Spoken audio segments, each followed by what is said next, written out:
ਵਾਹਿਗੁਰੂ ਸਾਹਿਬ JIO.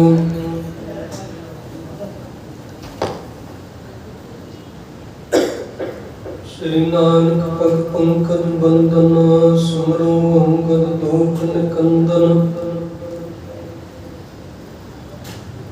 Amardas ਗੁਰ ਕਿਰਤੈ ਧਿਆਵੋ, ਸ੍ਰੀ ਗੁਰੂ ਰਾਮਦਾਸ ਗੁਣ ਗਾਵੋ।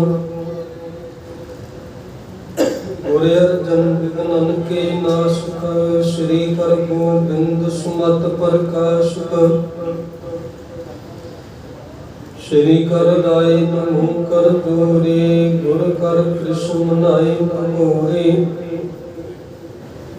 ਏਕ ਬਹਾਦਰ ਪਰਮ ਕਿਰਪਾਲਾ, ਸ੍ਰੀ ਗੁਰੂ ਗੋਬਿੰਦ ਸਿੰਘ ਵਿਸਾਲਾ। ਧਰੋਂ ਧਰਾ ਧਰ ਪੁਨ ਪੁਨ ਸੀਸਾ, ਬੰਦੋ ਬਾਰ ਬਾਰ ਜਗਦੀਸਾ। ਜਾ ਮੈਂ ਅੰਮ੍ਰਿਤ ਗਿਆਨ ਕੈ, ਮਾਣਕ ਭਗਤ ਬੈਰਾਗ। ਸ੍ਰੀ ਗੁਰੂ ਗ੍ਰੰਥ ਸਾਹਿਬ ਉਦਾਦ, ਬੰਦੋ ਕਰ ਅਨੁਰਾਗ। ਏਕ ਓੰਕਾਰ ਸਤਿਗੁਰੂ ਤੇ ਪ੍ਰਸਾਦ ਸਚ ਹੋਏ। ਵਾਹਿਗੁਰੂ ਜੀ ਕੀ ਫਤਿਹ ਕੈ, ਵਿਘਨਾ ਵਿਨਾਸ਼ਨ ਸੋਏ। ਵਾਹਿਗੁਰੂ ਜੀ ਕੀ ਫਤਿਹ ਕੈ, ਵਿਘਨ ਵਿਨਾਸ਼ਨ ਸੋਏ।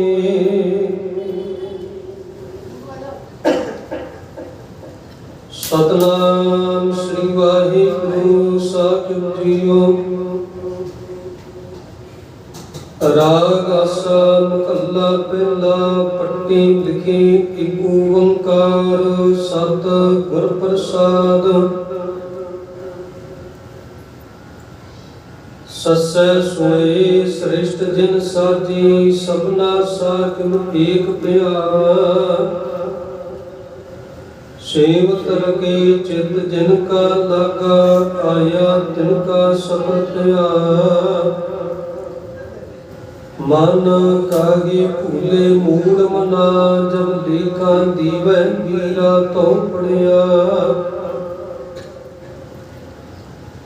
ਮਨ ਕਾਗੇ ਭੂਲੇ ਮੂੜ ਮਨਾ, ਜਬ ਲੇਖਾ ਦੇਵੈ ਵੀਰਾ ਤੋ ਪੜਿਆ। ਰਖਾਓ। ਵਾਹਿਗੁਰੂ ਜੀ ਕਾ ਖਾਲਸਾ, ਵਾਹਿਗੁਰੂ ਜੀ ਕੀ ਫਤਿਹ। ਪਰਮ ਸਨਮਾਨਯੋਗ ਸਤਿਕਾਰਯੋਗ ਜਬਰ ਸ਼ਤਰ ਤਖਤ ਦੇ ਮਾਲਕ, ਹਾਜ਼ਰਾ ਖਜੂਰ ਜਾਹਰਾ ਜਪੂਰ, ਸਰਬ ਕਲਾ ਭਰਪੂਰ, ਦਸਾਂ ਪਾਤਸ਼ਾਹਾਂ ਦੀ ਜਗਦੀ ਜੋਤ। ਧੰਨ ਧੰਨ ਸ੍ਰੀ ਗੁਰੂ ਗ੍ਰੰਥ ਸਾਹਿਬ ਮਹਾਰਾਜ ਜੀ ਦੀ ਪਾਵਨ ਪਵਿੱਤਰ ਖਜੂਰੀ ਵਿੱਚ ਅਸੀਂ ਜੁੜ ਮਿਲ ਬੈਠੇ ਹਾਂ। ਗੁਰੂ ਸਾਹਿਬ ਜੀ ਨੇ ਕਿਰਪਾ ਕੀਤੀ ਹੈ। ਅੰਮ੍ਰਿਤ ਬਾਣੀ ਦੇ ਕੀਰਤਨ ਤੋਂ ਬਾਅਦ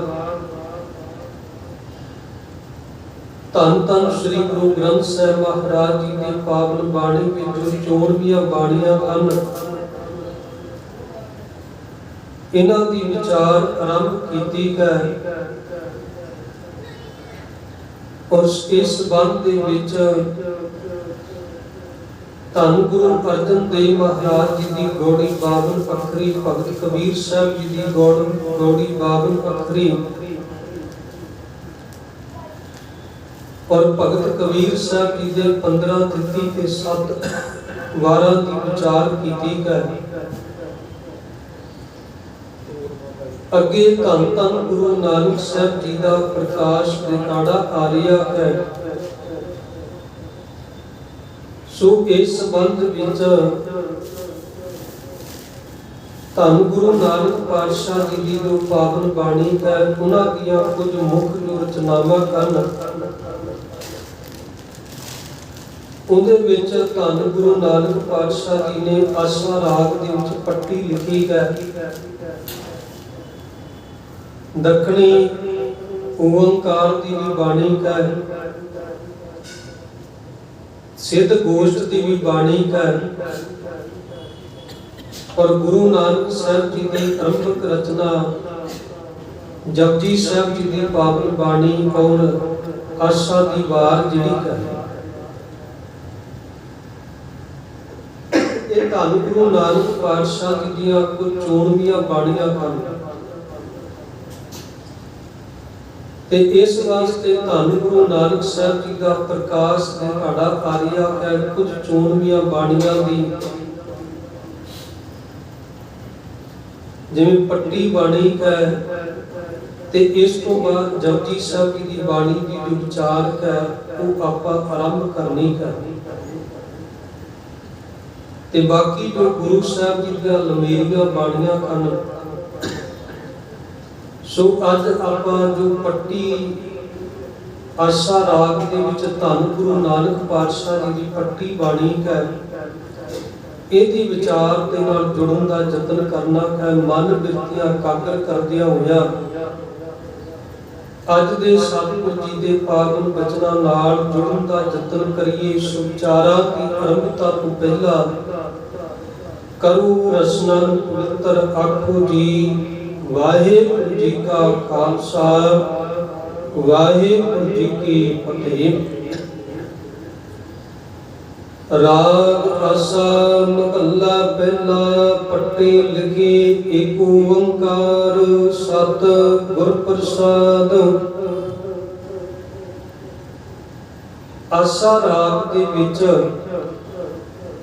ਰਾਗ ਆਸਾ ਮਹੱਲਾ ਪਹਿਲਾ, ਰਾਗ ਦਾ ਨਾਮ ਜਿਹੜਾ ਆਸਾ ਹੈ, ਆਸਾ ਰਾਗ ਦੇ ਵਿੱਚ ਇਹ ਜੋ ਪੱਟੀ ਬਾਣੀ ਹੈ ਲਿਖੀ ਗਈ ਹੈ।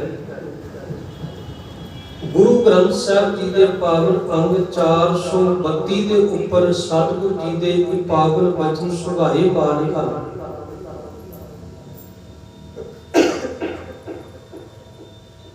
ਔਰ ਆਸਾ ਰਾਗ ਜਿਹੜਾ ਹੈ ਇਹ ਗੁਰੂ ਗ੍ਰੰਥ ਸਾਹਿਬ ਜੀ ਦੇ ਚੌਥੇ ਥਾਂ ਪਰ ਆਉਂਦਾ ਹੈ। ਚੌਥਾ ਇਹ ਜਿਹੜਾ ਰਾਗ ਬਣਦਾ ਹੈ, ਪਹਿਲਾ ਸ਼੍ਰੀ ਰਾਗ ਹੈ,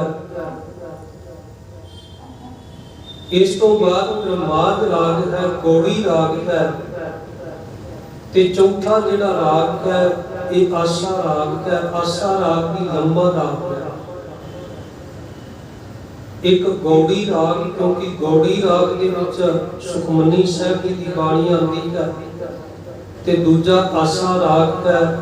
ਗੌੜੀ ਰਾਗ ਵੀ ਲੰਮਾ ਰਾਗ ਹੈ, ਆਸਾ ਰਾਗ ਵੀ ਲੰਮਾ ਰਾਗ ਹੈ।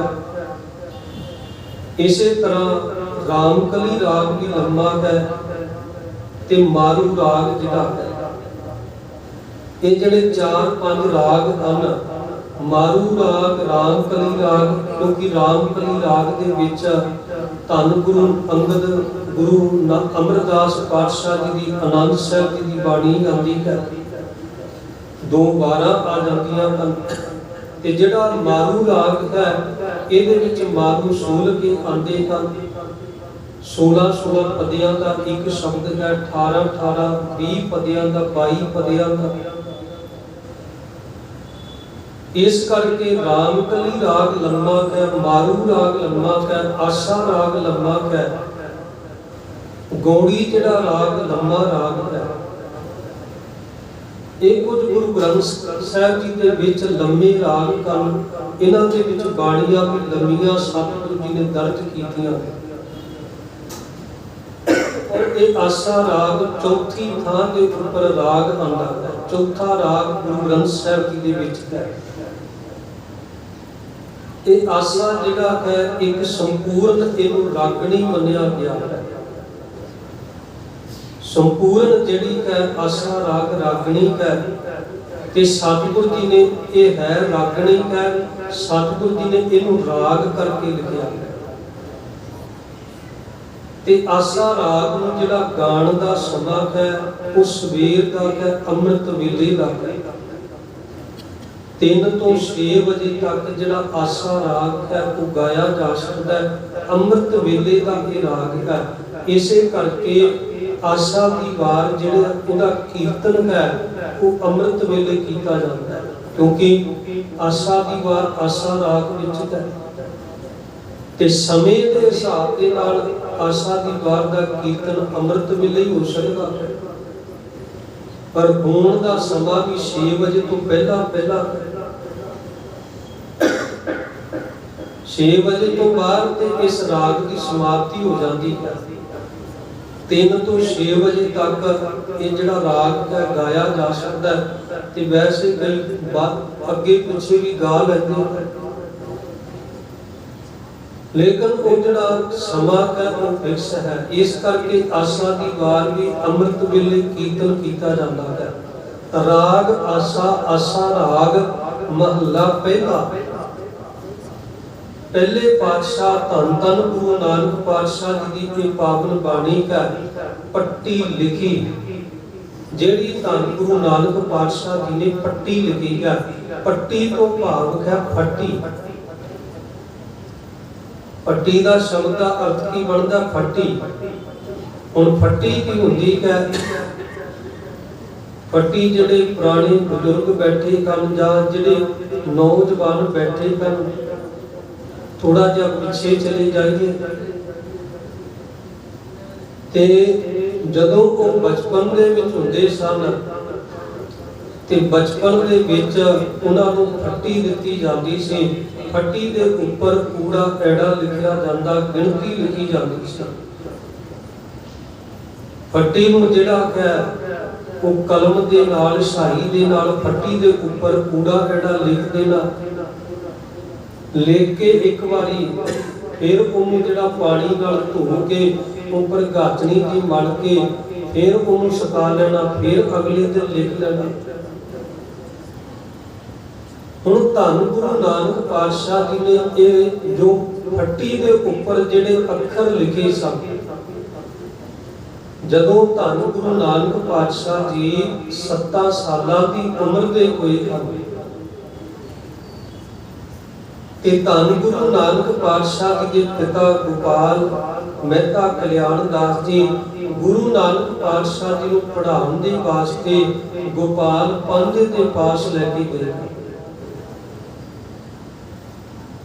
ਗੋਪਾਲ ਜਿਹੜਾ ਪੰਜ ਨੂੰ ਪੜ੍ਹਾਉਣ ਵਾਸਤੇ ਆਖਿਆ ਗਿਆ ਤੇ ਗੋਪਾਲ ਪੰਜ ਨੇ ਧੰਨ ਗੁਰੂ ਨਾਨਕ ਪਾਤਸ਼ਾਹ ਜੀ ਨੂੰ ਪੜ੍ਹਾਉਣਾ ਸ਼ੁਰੂ ਕੀਤਾ ਗਿਆ। ਉਸ ਵੇਲੇ ਜਿਹੜੇ ਅੱਖਰ ਸਨ,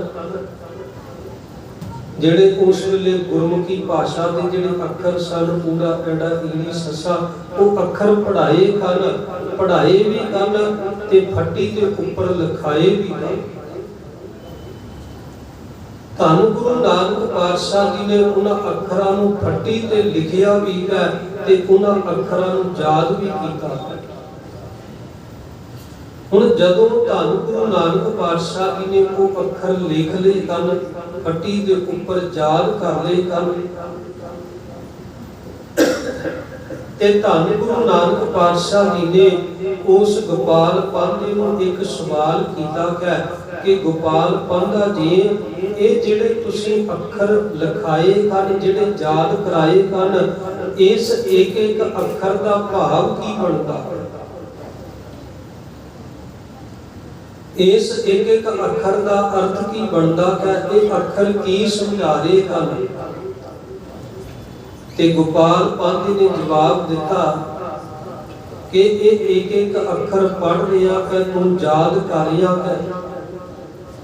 ਇੱਕ ਇੱਕ ਅੱਖਰ ਦਾ ਕੋਈ ਵੀ ਭਾਵ ਨਹੀਂ ਬਣਦਾ ਹੈ, ਕੱਲੇ ਅੱਖਰ ਦਾ ਕੋਈ ਵੀ ਅਰਥ ਨਹੀਂ ਬਣਦਾ ਹੈ। ਜਦੋਂ ਤੈਨੂੰ ਅੱਖਰਾਂ ਨੂੰ ਜੋੜਨਾ ਆ ਜਾਵੇਗਾ, ਅੱਖਰ ਜੁੜਨਗੇ, ਜੋੜ ਕੇ ਅੱਖਰਾਂ ਨੂੰ ਤੂੰ ਪੜ੍ਹੇਗਾ ਤੇ ਫਿਰ ਉਹਨਾਂ ਅੱਖਰਾਂ ਦਾ ਕੋਈ ਭਾਵ, ਕੋਈ ਅਰਥ ਨਿਕਲੇਗਾ। ਇਸ ਤਰ੍ਹਾਂ ਕੱਲੇ ਅੱਖਰ ਦਾ ਕੋਈ ਵੀ ਅਰਥ, ਕੋਈ ਵੀ ਭਾਵ ਨਹੀਂ ਹੈ। ਗੋਪਾਲ ਪੰਧਾ ਕਹਿਣ ਲੱਗਾ ਵੀ ਕਿਸੇ ਵੀ ਅੱਖਰ, ਕੱਲੇ ਅੱਖਰ ਦਾ ਕੋਈ ਵੀ ਭਾਵ, ਕੋਈ ਵੀ ਅਰਥ ਨਹੀਂ ਹੈ। ਜਦੋਂ ਅੱਖਰ ਜੁੜਨਗੇ, ਜਦੋਂ ਇਕੱਠੇ ਹੋਣਗੇ, ਜਿਵੇਂ ਕੋਈ ਵੀ ਅੱਖਰ ਹੈ ਉਹਨੂੰ ਜੋੜ ਕੇ ਉਹਦਾ ਕੋਈ ਜਿਹੜਾ ਹੈ ਉਹਦੇ ਜੋੜ ਕੇ ਕੋਈ ਅੱਖਰ ਅੱਗੋਂ ਸ਼ਬਦ ਬਣਦਾ ਹੈ। ਜੇ ਅੱਖਰ ਨੂੰ ਜੋੜਿਆ ਨਾ ਜਾਵੇ, ਦੋ ਅੱਖਰ ਨਾ ਜੁੜਨ ਉਹਦੇ ਨਾਲ ਕੋਈ ਸਿਹਾਰੀ ਨਾ ਲੱਗੇ, ਕੋਈ ਕੰਨਾ ਨਾ ਲੱਗੇ, ਤੇ ਉਸ ਅੱਖਰ ਦਾ ਕੋਈ ਭਾਵ ਨਹੀਂ ਨਿਕਲਦਾ ਹੈ। ਜਦੋਂ ਅੱਖਰ ਜੁੜਨਗੇ ਉਹਦੇ ਨਾਲ ਕੋਈ ਕੰਨਾ, ਕੋਈ ਸਿਹਾਰੀ, ਕੋਈ ਔਂਕੜ, ਕੋਈ ਦਲੈਂਕੜ ਲੱਗੇਗਾ।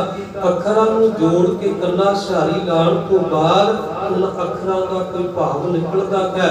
ਤੇ ਗੋਪਾਲ ਪੰਤ ਨੇ ਵੀ ਇਹ ਹੀ ਜਵਾਬ ਦਿੱਤਾ ਹੈ। ਧੰਨ ਗੁਰੂ ਨਾਨਕ ਪਾਤਸ਼ਾਹ ਜੀ ਕਹਿਣਗੇ ਪਾਂਦਾ ਜੀ ਨਹੀਂ, ਤੁਸੀਂ ਕਹਿੰਦੇ ਹੋ ਕਿ ਕੱਲੇ ਅੱਖਰ ਦਾ ਕੋਈ ਵੀ ਭਾਵ ਨਹੀਂ ਨਿਕਲਦਾ, ਕੋਈ ਵੀ ਅਰਥ ਨਹੀਂ ਨਿਕਲਦਾ ਹੈ, ਲੇਕਿਨ ਮੈਂ ਤੇ ਇਹ ਦੇਖ ਰਿਹਾ ਹਾਂ ਕਿ ਇੱਕ ਇੱਕ ਅੱਖਰ ਜਿਹੜਾ ਹੈ ਉਹ ਬਹੁਤ ਕੁਝ ਦੱਸ ਰਿਹਾ, ਬਹੁਤ ਕੁਝ ਸਮਝਾ ਰਿਹਾ।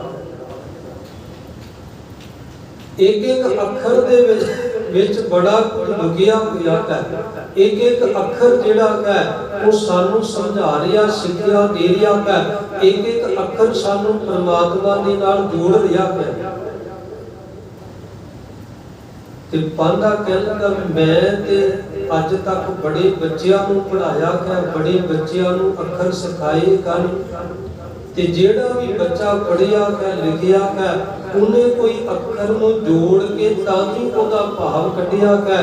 ਕੱਲੇ ਅੱਖਰ ਦਾ ਤੇ ਅੱਜ ਤੱਕ ਕੋਈ ਵੀ ਬੱਚਾ ਭਾਵ ਨਹੀਂ ਕੱਢ ਸਕਿਆ, ਤੇ ਨਾ ਹੀ ਕੱਲੇ ਅੱਖਰ ਦਾ ਭਾਵ ਮੈਂ ਕੱਢ ਸਕਦਾ।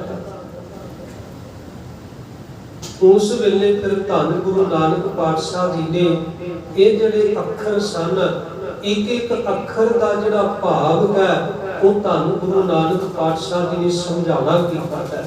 ਪੱਟੀ ਲਿਖੀ ਧੰਨ ਗੁਰੂ ਨਾਨਕ ਪਾਤਸ਼ਾਹ ਜੀ ਨੇ, ਫਿਰ ਇਹ ਪੱਟੀ ਜਿਹੜੀ ਬਾਣੀ ਹੈ ਉਚਾਰਨ ਕੀਤੀ ਹੈ। ਇੱਕ ਇੱਕ ਅੱਖਰ ਦਾ ਸਤਿਗੁਰੂ ਜੀ ਨੇ ਭਾਵ ਸਮਝਾਉਣਾ ਕੀਤਾ ਹੈ। ਇੱਕ ਓੰਕਾਰ ਸਤਿਗੁਰ ਪ੍ਰਸਾਦ, ਅੱਗੇ ਸਤਿਗੁਰੂ ਜੀ ਨੇ ਮੰਗਲਾਚਰਨ ਕੀਤਾ ਹੈ। ਆਮ ਤੌਰ ਤੇ ਹਿੰਦੂ ਧਰਮ ਦੇ ਵਿੱਚ ਜਿਹੜਾ ਮੰਗਲਾਚਰਨ ਹੈ ਉਹ ਦੇਵੀ ਦਾ ਕੀਤਾ ਜਾਂਦਾ ਹੈ। ਉਹ ਕਹਿੰਦੇ ਨੇ ਵੀ ਸਰਸਵਤੀ ਜਿਹੜੀ ਹੈ ਉਹ ਗਿਆਨ ਦੀ ਦੇਵੀ ਹੈ। ਸਰਸਵਤੀ ਜਿਹੜੀ ਕਲਾ ਦੀ ਦੇਵੀ ਹੈ।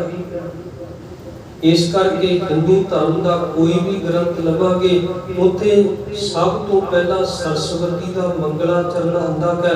ਸਰਸਵਤੀ ਦੀ ਆਰਾਧਨਾ ਕੀਤੀ ਜਾਂਦੀ ਹੈ। ਤੇ ਇਧਰ ਸਤਿਗੁਰੂ ਮਹਾਰਾਜ ਜੀ ਨੇ ਦੇਵੀ ਦੇਵਤਿਆਂ ਨੂੰ ਰੱਦ ਕੀਤਾ ਹੈ ਵੀ ਦੇਵੀ ਦੇਵਾ ਕਿਆ ਪੂਜਿਆ ਭਾਈ, ਕਿਆ ਮੰਗੋ ਕਿਆ ਦੇ।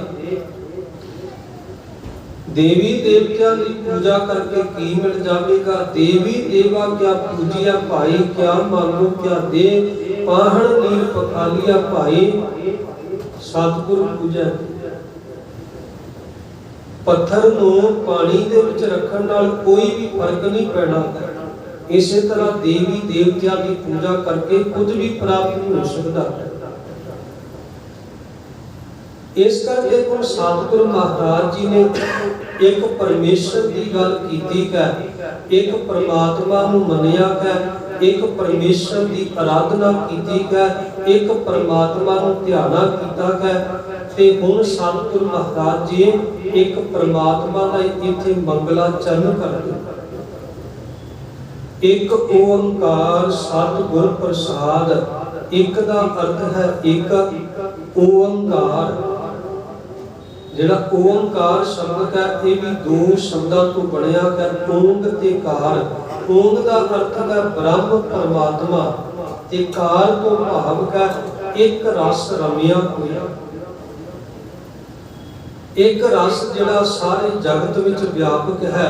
ਇੱਕ ਓੰਕਾਰ ਪਰਮਾਤਮਾ ਇੱਕ ਹੈ, ਉਹ ਸਰਬ ਵਿਆਪਕ ਹੈ, ਸਾਰੇ ਜਗਤ ਵਿੱਚ ਉਹ ਰਮਿਆ ਹੋਇਆ ਹੈ। ਕਿਤੇ ਘੱਟ ਨਹੀਂ ਹੈ, ਕਿਤੇ ਵੱਧ ਨਹੀਂ ਹੈ, ਨਾ ਘਾਟ ਹੈ ਨਾ ਬਾਧ ਹੈ, ਨਾ ਬਾੜ ਘਾਟ ਹੋਤ ਹੈ, ਨਾ ਕਿਤੇ ਘੱਟ ਹੈ ਨਾ ਕਿਤੇ ਜ਼ਿਆਦਾ ਹੈ। ਉਤੇ ਸਮੁੱਚੇ ਜਗਤ ਵਿੱਚ ਉਹ ਰਮਿਆ ਹੋਇਆ ਹੈ, ਵਸ ਰਿਹਾ ਹੈ।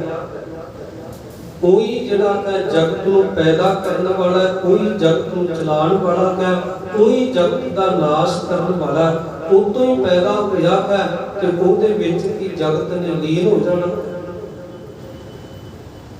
ਐਸੀ ਹਸਤੀ ਦਾ ਉਹ ਮਾਲਕ ਹੈ। ਇੱਕ ਓੰਕਾਰ ਸਤਿਗੁਰ ਪ੍ਰਸਾਦ, ਉਹਦੀ ਹਸਤੀ ਜਿਹੜੀ ਸਾਤਕ ਹੈ। ਗੁਰ ਪ੍ਰਸਾਦ ਤੋਂ ਭਾਵ ਹੈ ਗੁਰੂ ਦੀ ਕਿਰਪਾ, ਗੁਰੂ ਦੀ ਬਖਸ਼ਿਸ਼। ਉਹਦੀ ਪ੍ਰਾਪਤੀ ਜਿਹੜੀ ਹੈ ਗੁਰੂ ਦੀ ਕਿਰਪਾ ਦੇ ਨਾਲ, ਗੁਰੂ ਦੀ ਬਖਸ਼ਿਸ਼ ਨਾਲ ਹੁੰਦੀ ਹੈ। ਜਿਹੜਾ ਗੁਰੂ ਦੇ ਰਾਹ ਤੇ ਚੱਲ ਕੇ, ਗੁਰੂ ਦੇ ਮਾਰਗ ਤੇ ਚੱਲ ਕੇ ਗੁਰੂ ਦੀ ਬਖਸ਼ਿਸ਼ ਪ੍ਰਾਪਤ ਕਰ ਲੈਂਦਾ, ਗੁਰੂ ਦੀ ਰਹਿਮਤ ਦਾ ਪਾਤਰ ਬਣ ਜਾਂਦਾ ਹੈ, ਉਹ ਉਸ ਪਰਮੇਸ਼ਰ ਦੀ ਪ੍ਰਾਪਤੀ ਕਰ ਲੈਂਦਾ ਹੈ। ਗੁਰੂ ਦੀ ਬਖਸ਼ਿਸ਼ ਦੇ ਵਿੱਚ ਰੱਬ ਦੀ ਪ੍ਰਾਪਤੀ ਹੈ। ਜਿਹਦੇ ਉੱਪਰ ਗੁਰੂ ਦੀ ਬਖਸ਼ਿਸ਼ ਹੋ ਗਈ, ਉਹਨੇ ਪਰਮੇਸ਼ਰ ਦੀ ਪ੍ਰਾਪਤੀ ਕਰ ਲਈ। ਇੱਕ ਓੰਕਾਰ ਸਤਿਗੁਰ ਪ੍ਰਸਾਦ। ਇੱਥੇ ਜੋ ਪਹਿਲਾ ਅੱਖਰ ਸਤਿਗੁਰ ਜੀ ਨੇ ਵਰਤਿਆ ਹੈ, ਇਹ ਸੱਸਾ ਅੱਖਰ ਹੈ। ਸੱਸਾ ਸੋਏ ਸ੍ਰਿਸ਼ਟ ਜਨ ਸਾਜੀ, ਸਭਨਾ ਸਾਹਿਬ ਏਕ ਭਿਆ। ਸੇਵਕ ਰਖੇ ਚਿਤ ਜਿਨ ਕਾ ਲਾਗਾ, ਆਇਆ ਤਿਨ ਕਾ ਸਬਰ ਭਿਆ। ਮਨ ਕਾਹੇ ਭੂਲੇ ਮੂੜ ਮਨਾ, ਜਬ ਲੇਖਾ ਦੇਵੈ ਵੀਰਾ ਤੋਂ ਪੜਿਆ ਰਖਾਓ। ਹੁਣ ਜਿਹੜਾ ਪਹਿਲਾ ਅੱਖਰ ਹੈ ਉਹ ਸੱਸਾ ਹੈ, ਇਹਦੀ ਆਪਾਂ ਬਾਅਦ ਵਿੱਚ ਵਿਚਾਰ ਕਰਨੀ ਹੈ।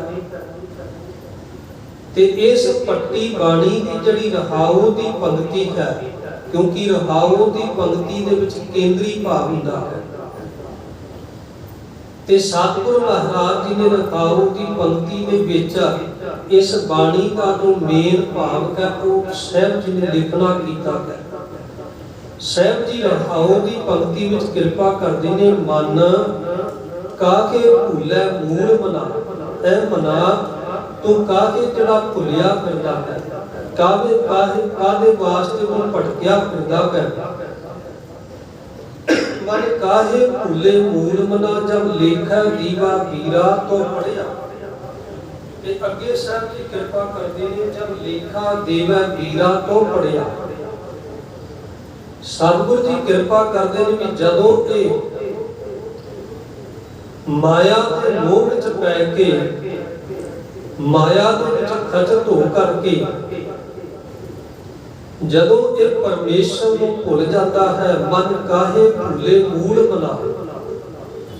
ਜਦੋਂ ਮਾਇਆ ਵਿੱਚ ਪੈ ਕੇ, ਮਾਇਆ ਵਿੱਚ ਖਚਤ ਹੋ ਕਰਕੇ, ਮਨਮੋਹਣੀ ਮਾਇਆ ਵਿੱਚ ਫਸ ਕੇ ਇਹ ਪਰਮੇਸ਼ਰ ਨੂੰ ਭੁੱਲ ਜਾਂਦਾ ਹੈ ਤੇ ਜ਼ਿੰਦਗੀ ਦੇ ਗਲਤ ਮਾਰਗ ਤੇ ਪੈ ਜਾਂਦਾ ਹੈ, ਜੀਵਨ ਦੇ ਗਲਤ ਮਾਰਗ ਤੇ ਪੈ ਜਾਂਦਾ ਹੈ। ਇਹਨੂੰ ਆਪਣੇ ਕਰਮਾਂ ਦਾ ਫਲ ਆਪ ਹੀ ਭੋਗਣਾ ਪੈਣਾ ਹੈ। ਤੇ ਸਤਿਗੁਰੂ ਜੀ ਕਹਿੰਦੇ ਨੇ, ਜਬ ਲੇਖਾ ਦੇਵੈ ਵੀਰਾ ਤੋਂ ਪੜਿਆ। ਇਸ ਕਰਕੇ ਭਾਵੇਂ ਇਹ ਪੜਿਆ ਲਿਖਿਆ ਹੈ, ਭਾਵੇਂ ਇਹ ਅਨਪੜ੍ਹ ਹੈ, ਭਾਵੇਂ ਇਹ ਗਿਆਨੀ ਹੈ, ਭਾਵੇਂ ਇਹ ਅਗਿਆਨੀ ਹੈ, ਜਦੋਂ ਇਹਨੇ ਪ੍ਰਭੂ ਦੀ ਦਰਗਾਹ ਦੇ ਵਿੱਚ ਪਰਮੇਸ਼ਰ ਦੀ ਹਜ਼ੂਰੀ ਵਿੱਚ ਲੇਖਾ ਦਿੱਤਾ ਤੇ ਲੇਖਾ ਦੇਣ ਤੋਂ ਬਾਅਦ ਇਹ ਸੁਰਖਰੂ ਹੋ ਗਿਆ, ਪਰਮੇਸ਼ਰ ਦੇ ਦਰ ਤੇ ਕਬੂਲ ਹੋ ਗਿਆ, ਫਿਰ ਤੇ ਇਹਨੂੰ ਪੜ੍ਹਿਆ ਲਿਖਿਆ ਗਿਣਿਆ ਜਾਵੇਗਾ। ਲੇਕਿਨ ਜੇ ਇਹ ਪੜ੍ਹ ਲਿਖ ਕਰਕੇ ਵੀ, ਗਿਆਨ ਪ੍ਰਾਪਤ ਕਰਕੇ ਵੀ, ਸੋਝੀ ਪ੍ਰਾਪਤ ਕਰਕੇ ਵੀ, ਜੇ ਇਹਦੇ ਉੱਪਰ ਕਰਮਾਂ ਦਾ ਲੇਖਾ ਬਚ ਗਿਆ, ਜੇ ਗਿਆਨ ਪ੍ਰਾਪਤ ਕਰਕੇ ਵੀ ਇਹ ਜੀਵਨ ਦੇ ਮਾਰਗ ਤੋਂ ਭਟਕ ਗਿਆ, ਲੱਭ ਦੇ ਵਿੱਚ, ਲੋਭ ਦੇ ਵਿੱਚ, ਮੋਹ ਦੇ ਵਿੱਚ, ਹੰਕਾਰ ਵਿੱਚ ਪੈ ਗਿਆ, ਤੇ ਫਿਰ ਇਹਦੇ ਪੜਨ ਦਾ ਲਾਭ ਕੀ ਹੋਇਆ, ਇਹਦੇ ਪੜਨ ਦਾ ਫਾਇਦਾ ਕੀ ਹੋਇਆ। ਬਾਬਾ ਫਰੀਦ, ਬਾਬਾ ਭਗਤ ਕਬੀਰ ਸਾਹਿਬ ਜੀ ਦਾ ਪਿੱਛੇ ਅਸੀਂ ਇੱਕ ਬਚਨ ਵਿਚਾਰਨਾ ਕੀਤਾ ਸੀ। ਉੱਥੇ ਭਗਤ ਕਬੀਰ ਸਾਹਿਬ ਜੀ ਬਚਨ ਕਰਦੇ ਨੇ, ਕਬੀਰ ਮਨ ਜਾਣੈ ਸਭ ਬਾਤ। ਇਹ ਕਬੀਰ ਮਨ ਜਿਹੜਾ ਹੈ ਉਹ ਸਾਰੀਆਂ ਗੱਲਾਂ ਨੂੰ ਜਾਣਦਾ ਹੈ। ਕਬੀਰ ਮਨ ਜਾਣੈ ਸਭ ਬਾਤ, ਜਾਣਤ ਕੀ ਔਗਣ ਕਰੈ। ਇਹ ਮਨ ਜਾਣਦਿਆਂ ਹੋਇਆ ਵੀ ਔਗਣ ਕਰਦਾ ਹੈ, ਮਨ ਜਾਣਦਿਆਂ ਹੋਇਆ ਵੀ ਪਾਪ ਕਰਦਾ ਹੈ। ਜਾਣਤ ਕੀ ਔਗਣ ਕਰੈ, ਕਾਹੇ ਕੀ ਕਿਸ ਲਾਤ। ਇਹਦੇ ਵਿੱਚ ਕਾਹਦੀ ਸਿਆਣਪ ਹੈ, ਇਹਦੇ ਵਿੱਚ ਕਾਹਦੀ ਚਲਾਕੀ ਹੈ। ਕਾਹੇ ਕੀ ਕਿਸ ਲਾਤ, ਹਾਥ ਦੀਪ ਕੋਣ ਭਰੈ। ਕਿ ਇੱਕ ਪਾਸੇ ਇਹਨੇ ਆਪਣੇ ਹੱਥ ਦੇ ਵਿੱਚ ਦੀਵਾ ਰੱਖਿਆ ਹੋਇਆ ਹੈ ਤੇ ਖੱਤ ਉੱਪਰ ਦੀਵਾ ਰੱਖ ਕੇ, ਖੱਤ ਦੀ ਤਲੀ ਤੇ ਦੀਵਾ ਟਿਕਾ ਕੇ ਇਹ ਟੋਏ ਦੇ ਵਿੱਚ ਡਿੱਗਦਾ ਪਿਆ ਹੈ।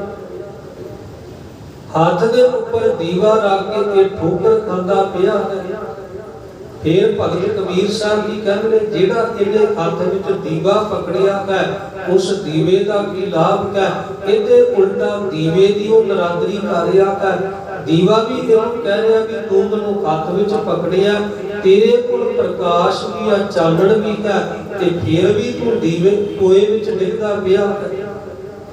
ਫਿਰ ਵੀ ਤੂੰ ਅਗਿਆਨਤਾ ਦੇ ਖੂਹ ਵਿੱਚ ਡਿੱਗਦਾ ਪਿਆ। ਫਿਰ ਤੇਰਾ ਹੱਥ ਵਿੱਚ ਦੀਵਾ ਪਕੜਨ ਦਾ ਫਾਇਦਾ ਕੀ ਹੋਇਆ? ਹੱਥ ਵਿੱਚ ਜਿਹੜਾ ਹੈ ਦੀਵਾ ਪੜਨ ਦਾ ਲਾਭ ਕੀ ਹੋਇਆ? ਜੇ ਇਹ ਜਾਣ ਬੁੱਝ ਕਰਕੇ ਟੋਏ ਦੇ ਵਿੱਚ ਡਿੱਗ ਪਿਆ। ਜੇ ਮਨੁੱਖ ਨੇ ਗਿਆਨ ਪ੍ਰਾਪਤ ਕੀਤਾ ਹੈ ਤੇ ਗਿਆਨ ਪ੍ਰਾਪਤ ਕਰਕੇ ਪੜ੍ਹ ਲਿਖ ਕਰਕੇ ਸਮਝਦਾਰ ਇਨਸਾਨ ਹੋ ਕਰਕੇ ਵੀ ਜੇ ਇਹ ਪਾਪ ਕਾਰਿਆ ਹੈ, ਲੱਭ ਲੋਭ ਕਮਾਰਿਆ ਹੈ, ਤੇ ਫਿਰ ਇਹਦੇ ਪੜਨ ਦਾ ਲਾਭ ਕੀ ਹੋਇਆ ਹੈ? ਪੜਨ ਦਾ ਫਾਇਦਾ ਕੀ ਹੋਇਆ ਹੈ? ਸਤਿਗੁਰ ਜੀ ਪਾਵਨ ਬਾਣੀ ਵਿੱਚ ਇੱਕ ਬਚਨ ਕਰਦੇ ਨੇ, ਕਿਉਂਕਿ ਧੰਨ ਗੁਰੂ ਨਾਨਕ ਪਾਤਸ਼ਾਹ ਜੀ ਇੱਥੇ ਇਹ ਜਿਹੜੀ ਪੱਟੀ ਬਾਣੀ ਲਿਖ ਰਹੇ ਹਨ ਇਹ ਪੜਨ ਦੇ ਨਾਲ ਸੰਬੰਧਿਤ ਹੈ। ਤੇ ਸਤਿਗੁਰ ਮਹਾਰਾਜ ਜੀ ਇੱਕ ਬਚਨ ਕਰਦੇ ਨੇ, ਸਾਹਿਬ ਜੀ ਬਚਨ ਕਰਦੇ ਨੇ ਕਿ ਵਿਦਿਆ ਵਿਚਾਰੀ ਤਾਂ ਪਰਉਪਕਾਰੀ।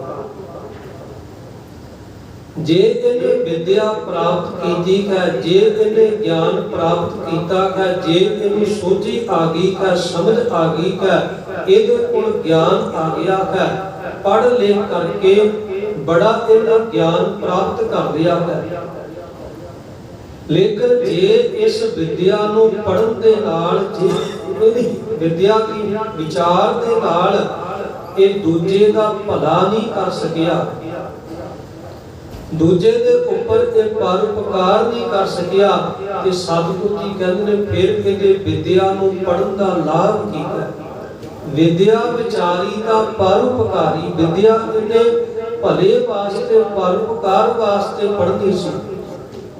ਵੀ ਅਨਪੜ੍ਹ ਬੰਦਾ ਤੇ ਇੱਕ ਬੰਦੇ ਦਾ ਭਲਾ ਕਰ ਸਕਦਾ, ਲੇਕਿਨ ਜਿਹੜਾ ਪੜ੍ਹਿਆ ਲਿਖਿਆ ਹੈ ਉਹ ਤੇ ਕਈਆਂ ਦਾ ਭਲਾ ਕਰ ਸਕਦਾ, ਕਈਆਂ ਦੇ ਅਨੇਕਾਂ ਕੰਮ ਸਵਾਰ ਸਕਦਾ ਹੈ। ਲੇਕਿਨ ਜੇਕਰ ਬੰਦਾ ਵਿਦਿਆ ਨੂੰ ਪੜ੍ਹ ਕੇ ਗਿਆਨ ਪ੍ਰਾਪਤ ਕਰਕੇ, ਅੱਜ ਕੱਲ ਜਿਹੜੇ ਕਈ ਬੱਚੇ ਪੜ੍ਹਦੇ ਹਨ, ਪੜ੍ਹਨ ਵਿੱਚ ਬੜੇ ਤੇਜ਼ ਹਨ, ਪੜ੍ਹਾਈ ਕਰਦੇ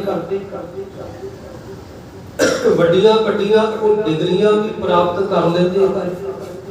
ਵੱਡੀਆਂ ਵੱਡੀਆਂ ਪੜ੍ਹ ਲਿਖ ਕਰਕੇ ਉਹਨਾਂ ਕੋਲ ਡਿਗਰੀਆਂ ਵੀ ਆ ਜਾਂਦੀਆਂ ਹਨ। ਹੁਣ ਪੜ੍ਹ ਲਿਖ ਗਏ ਹਨ, ਡਿਗਰੀਆਂ ਪ੍ਰਾਪਤ ਕਰ ਲਈਆਂ ਹਨ, ਇੱਕ ਤੇ ਉਹਨਾਂ ਨੂੰ ਧਰਮ ਦੀ ਸੋਝੀ ਨਹੀਂ ਕਿ ਵੀ ਧਰਮ ਕੀ ਹੈ। ਦੂਜੀ ਗੱਲ, ਜੇ ਉਹਨਾਂ ਨੂੰ ਥੋੜੀ ਬਹੁਤੀ ਧਰਮ ਦੀ ਸੋਝੀ ਆ ਵੀ ਗਈ ਹੈ, ਧਰਮ ਦਾ ਕੁਝ ਗਿਆਨ ਆ ਵੀ ਗਿਆ ਹੈ, ਤੇ ਉਹ ਧਾਰਮਿਕ ਕੰਮਾਂ ਦੇ ਵੱਲ ਇੰਟਰਸਟ ਹੀ ਨਹੀਂ ਲੈਂਦੇ। ਉਹ ਕਹਿੰਦੇ ਨੇ ਵੀ ਅਸੀਂ ਤੇ ਬਸ ਆਪਣਾ ਹੀ ਕੰਮ ਕਰੀਏ। ਉਹਨਾਂ ਦਾ ਧਰਮ ਦੇ ਕੰਮਾਂ ਦੇ ਵਿੱਚ, ਸੇਵਾ ਦੇ ਵਿੱਚ, ਜਾਂ ਕਿਸੇ ਦੂਜੇ ਦੀ ਸਹਾਇਤਾ ਕਰਨ ਵਿੱਚ, ਦੂਜੇ ਦਾ ਭਲਾ ਕਰਨ ਦੇ ਵਿੱਚ ਉਹਨਾਂ ਦਾ ਕੋਈ ਆਪਣਾ ਇੰਟਰਸਟ ਨਹੀਂ ਹੁੰਦਾ। ਉਹ ਬਸ ਆਲਸੀ ਬਣ ਕੇ ਆਪਣੀ ਜ਼ਿੰਦਗੀ ਵਿੱਚ ਹੀ ਖਰਚ ਰਹਿੰਦੇ ਹਨ, ਆਪਣੇ ਜੀਵਨ ਵਿੱਚ ਹੀ ਪਏ ਰਹਿੰਦੇ ਹਨ। ਦੂਜੇ ਵੱਲ ਤੇ ਉਹਨਾਂ ਦਾ ਧਿਆਨ ਹੀ ਨਹੀਂ ਜਾਂਦਾ। ਦੂਜੀ ਗੱਲ, ਫਿਰ ਕਈ ਐਸੇ ਹਨ ਜਿਹੜੇ ਪੜ੍ਹ ਲਿਖ ਕਰਕੇ ਜਿਹੜੇ ਨਸ਼ਿਆਂ ਦੇ ਵਿੱਚ ਪੈ ਜਾਂਦੇ ਹਨ। ਉਹ ਪੜ੍ਹੇ ਲਿਖੇ ਵੀ ਹਨ ਚੰਗੀ ਤਰ੍ਹਾਂ, ਉਹਨਾਂ ਨੂੰ ਪਤਾ ਵੀ ਹੈ, ਗਿਆਨ ਵੀ ਹੈ ਚੰਗੀ ਤਰ੍ਹਾਂ, ਲੇਕਿਨ ਫਿਰ ਵੀ ਪੜ੍ਹਨ ਲਿਖਣ ਦੇ ਬਾਵਜੂਦ ਵੀ ਉਹ ਕਈ ਤਰ੍ਹਾਂ ਦੇ ਨਸ਼ਿਆਂ ਦੇ ਵਿੱਚ ਪੈ ਜਾਂਦੇ ਹਨ। ਭੈੜੇ ਤੋਂ ਭੈੜਾ ਉਹ ਜਿਹੜਾ ਨਸ਼ਾ ਕਰਨ ਲੱਗ ਪੈਂਦੇ ਹਨ। ਤੇ ਅੱਜ ਪੰਜਾਬ ਦੀ ਧਰਤੀ ਦੇ ਉੱਪਰ ਬੜੀ ਤਰ੍ਹਾਂ ਦੇ ਜਿਹੜੇ ਨਸ਼ੇ ਹਨ ਉਹ ਚੱਲ ਰਹੇ ਹਨ, ਤੇ ਉਹਨਾਂ ਦੇ ਵਿੱਚੋਂ ਜਿਹੜੇ ਨਸ਼ੇ ਕਰਨ ਵਾਲੇ ਹਨ ਉਹ ਬਹੁਤੇ ਜਿਹੜੇ ਨੌਜਵਾਨ ਜਿਹੜਾ ਬਹੁਤੇ ਨਸ਼ੇ ਕਰਦੇ ਹਨ। ਕਈ ਜਿਹੜੇ ਹਨ ਉਹ केवल इंटरस्ट वास्ते करते हैं कि कईयां नूं इस चीज की नशे की आदत लग जाती है। हुण एक तो दूजा, दूजे तो कोई तीजे नूं विगाड़दे हैं, तीजे तो कोई चौथे नूं विगाड़दे हैं। हुण लगदा ते मापियां नूं ते इंज लगदा भी साडा बच्चा पढ़न वास्ते जा रहा, डिग्री प्राप्त कर रहा है, लेकिन नाल दी नाल उस बच्चा इन्ना नहीं समझ सकिया कि ये जिहड़े नशे हैं, जिन्हां नशियां दी मैं दादल विच पै रहा है, कि नशे मेरे जीवन के वास्ते किन्ने घातक हैं, मेरी आने वाली जिंदगी नूं किन्ना जिहड़ा बर्बाद कर सकदे हैं। इस गल नूं वो नहीं सोचते, इस गल की वो नहीं विचार करते। उते जवानी का नशा है, जवानी का नशा है, ते होर कई तरह के नशियां दे विचों पै गए, अपनी जवानी नूं वो गलना शुरू कर देंदे हैं। इस करके ये धन गुरु नानक पातशाह जी की जो पट्टी बाणी है, जेड़े पढ़ लिख गए हैं, जेड़े बस अपने ज्ञान दे विच ही मस्त हैं, उन्हां नूं आले दुआला कुछ दिसदा ही नहीं है भी असी नौजवान का, असी समाज के भले दे वास्ते अनेका कारज, अनेका काम असी कर सकते हैं, अनेका असी लोकां दी भलाई दे काम जिहड़े कर सकदे का। ये पट्टी बाणी सानू धन गुरु नानक पातशाह जी की सिक्ख्या दे रही है कि किवें असी ज्ञान दे नाल अपनी जिंदगी नूं बतीत करना है। कोई सानू जिंदगी दे गलत राह ते ना तोड़ देवे, कोई गलत मार्ग ते ना तोड़ देवे, कोई सानू नशिया दे विच ना ला देवे, कोई होर सानू कोई गलत संगत दे विच ना पा देवे। ये सतगुरु जी की पावन बाणी सानू समझा रही है कि मन ऐसा लेखा तू की पढ़िया, तू इहो जी केड़ी पढ़ाई कर गया, इहो जिहा ज्ञान केड़ा प्राप्त कर लिया कि तू ते जिंदगी दे गलत मार्ग ते ही पै गया। मन ऐसा लेखा तू की पढ़िया, लेखा देना तेरा सिर रिया, कि तेरे सिर ते तां होर ही कर्जा चढ़ गया।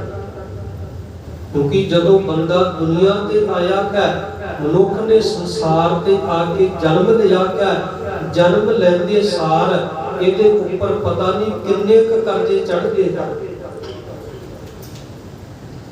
मनुख दे उपर जिहड़ा सब तो पहला कर्जा है, इहदे उपर परमात्मा दा कर्जा है।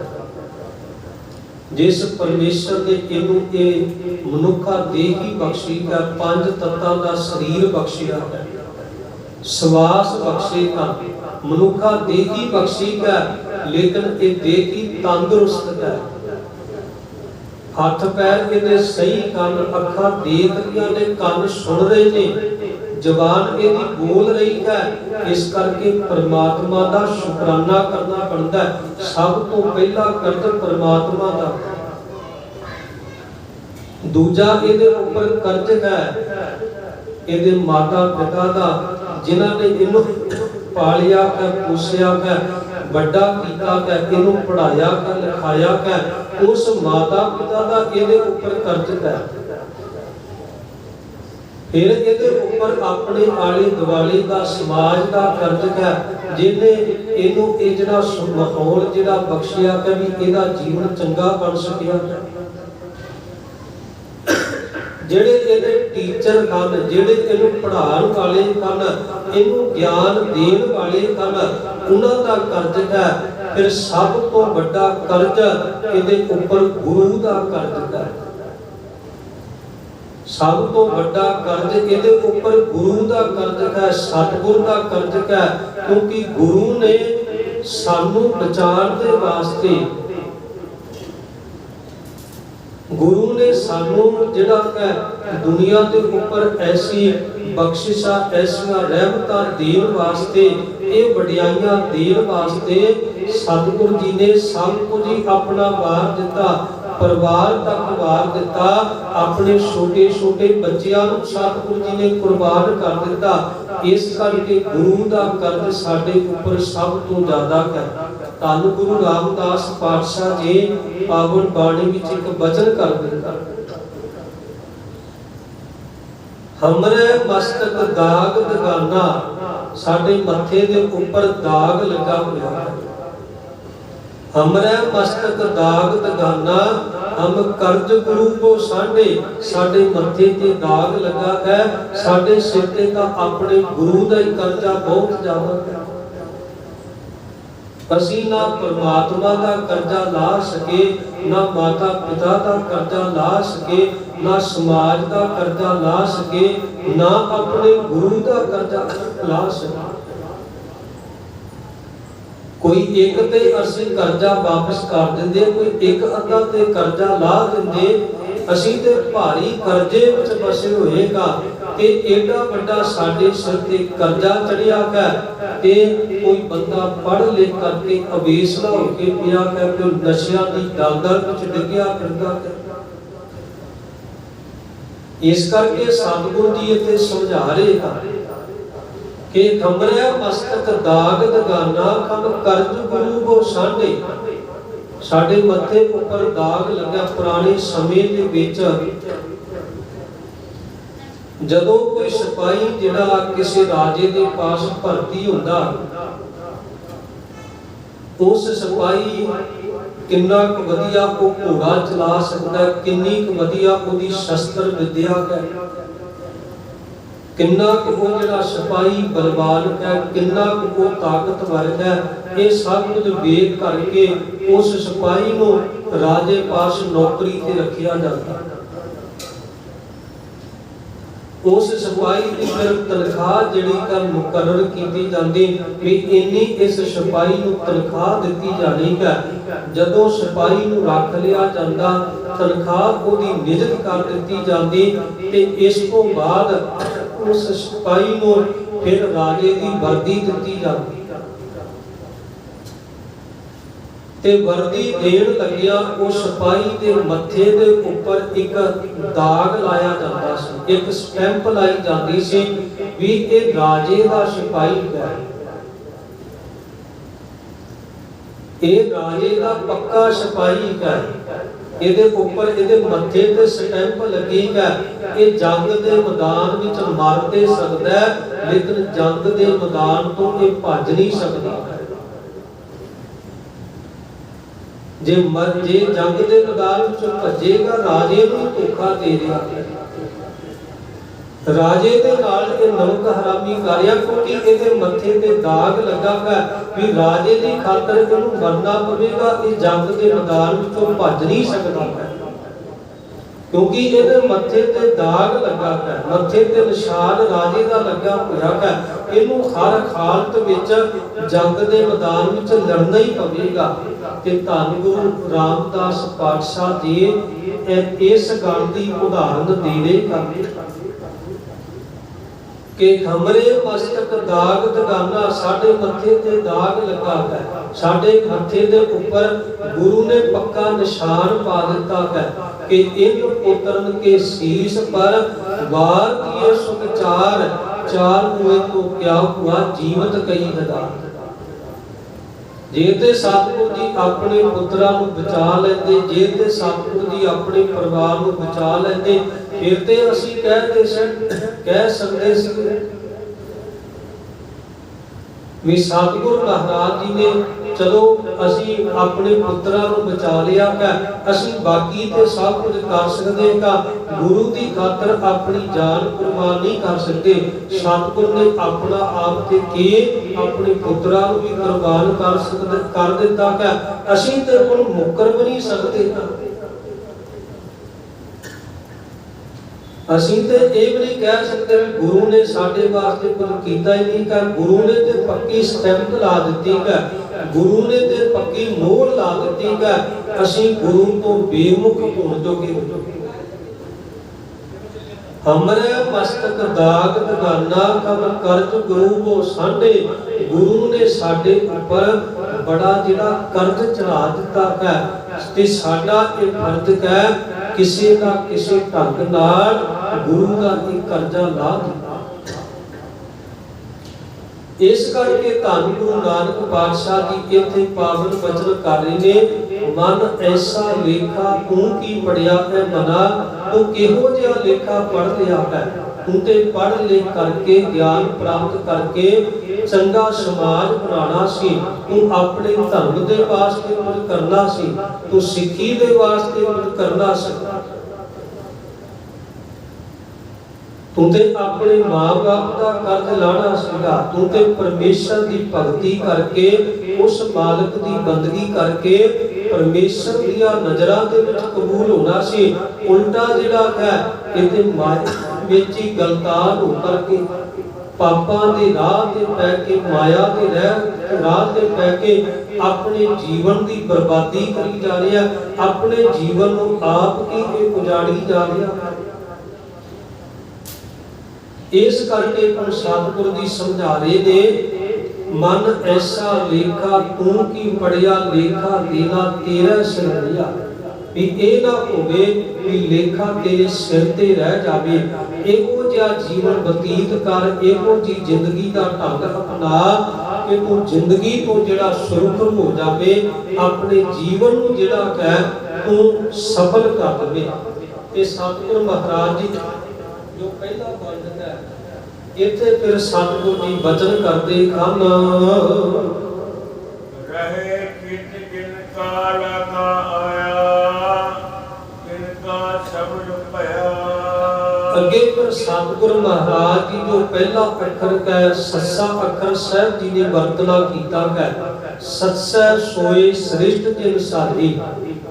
सतगुरु जी वचन करते ने ससा अखर समझा रहा है कि जिस मालिक ने जिस प्रभु ने इस सृष्टि नूं साजिया है, सस्सै सोए सृष्ट जिन साजे सबना साहिब एक पिया। क्योंकि सारिया का इको मालिक प्रभु है, जिन इस सृष्टि नूं साजिया है, जिन इस जगत नूं बनाया है। सस्सै सोए सृष्ट जिन साजे सबना साहिब एक पिया। क्योंकि सारिया का मालिक है, सेवत रखे चित जिनका लागा।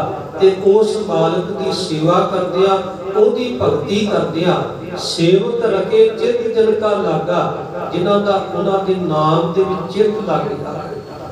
परमेश्वर के नाम दे विच जिन्हां दा प्यार पै गया, प्रीत पै गई है। सेवक रखे चित जिनका लागा, आया तिनका सफल पिया। उन्हां दा आना संसार ते सफला हो जांदा है। वो परमेश्वर की भगती करके, रब की आराधना करके, प्रभु दे नाल परमेश्वर नाल प्रीत पा के अपने इस जीवन को सफल कर लेंदे हैं। सो ये विचार साहब जी ने बख्शिश की, भुल चुक की खिमा संगत सतगुरु जी बख्शन योग बख्श लेना। करो फतेह की साथ आखो जी वाहिगुरू जी का खालसा वाहिगुरू जी की फतेह।